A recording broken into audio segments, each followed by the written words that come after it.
Hey guys, welcome back to the history of the Marvel Cinematic Universe. Up this week, Captain America, First Avenger. What holds up? There's so much CGI in movies these days that it's rare to find an effect that feels truly special. But the transformation of slab of man meat Chris Evans into a 98-pound weakling is one of the great feats of recent movie magic. A couple of the shots of Shrimpy Steve are dodgy, but it's way better than buff Tim Roth in The Incredible Hulk, which was released just 3 years earlier. Injecting blue goo into a walking toothpick and morphing him into a side of beef was a big sign that the Marvel Cinematic Universe was about to get weird. The movie begins as a straightforward period piece, but by the end the hero's fighting a skinless Nazi with a laser Luger and a magic cube from space. All of this zaniness is grounded by the sincere performance of Chris Evans. When First Avenger was in development, the prevailing wisdom was that Captain America, like Superman, was too good to appeal to modern audiences, who prefer darker heroes like Wolverine and Batman. Swear to me! First Avenger skirted the issue with its setting. Steve isn't a man out of time until the very last scene. Director Joe Johnston and his writers made no attempt to dirty him up with a deep backstory or gritty motivations. I don't want to kill anyone. Evans was mostly known for playing fast-talking wisecrackers. Hi. Big fan. Why wouldn't you be? He seemed completely wrong for the part, and yet he was able to make Steve's core of decency compelling. Bucky, come on, there are men laying down their lives. Evans' transformation into this old-fashioned leading man is almost as impressive as Steve Rogers' physical reconstruction. You are a pretty good actor. I'm going for the Oscar this year.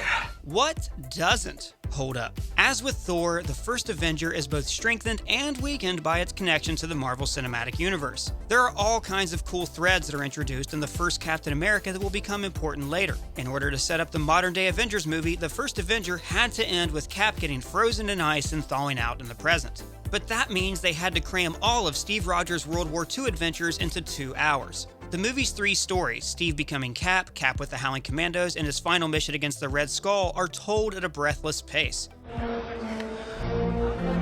The movie has 1, 2, 3 montages, more than the first 2 Rocky movies combined, but actually the same amount of montages as there are in Rocky IV. The First Avengers rush to the end feels like the cinematic equivalent of a greatest hits album. Captain America is an amazing character, and his MCU debut shouldn't have felt like the prologue to the real movie I'm about to watch next. Coolest foreshadowing of future Marvel events. In an early scene in First Avenger, dweeby Steve Rogers stands up to an obnoxious dude who won't shut up in a movie theater, making Steve the greatest hero in cinema history. Steve gets rushed up and he uses a trash can lid as a shield, foreshadowing his signature weapon. And then, when the bully asks if he's had enough, a weary but defiant Steve replies, I can do this all day. Later, when Cap has been captured by Hydra and Red Skull throws him a similar beating, he says this. I can do this all day.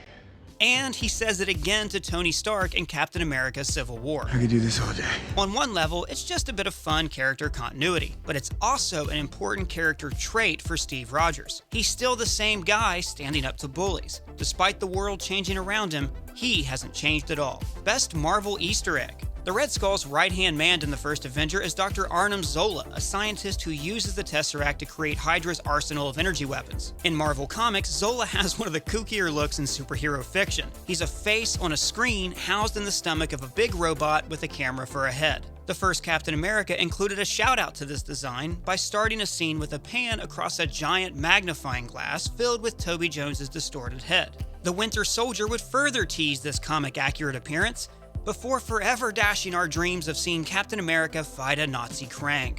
Final verdict. Superhero stories are filled with incredible visuals and thrilling adventures, but they are powered by messages. Captain America is one of the strongest morality tales in the Marvel canon, because what makes Steve Rogers a hero isn't a magic serum or an unbreakable shield. It's his unbreakable decency. His humanity is what makes him superhuman. Because a strong man who has known power all his life may lose respect for that power, but a weak man knows the value of strength. This scene displays the central value of the Marvel comics, that good can defeat evil, and that it's better to help others than to help yourself. It's corny stuff, I guess, but Steve Rogers, and the film around him, believe it so completely that it's hard not to be moved. Recent Marvel movies have had more of a self-mocking tone. Films like Thor Ragnarok and the Guardians of the Galaxy series have earnest expressions of emotion that are kind of undercut by winking jokes. Stop.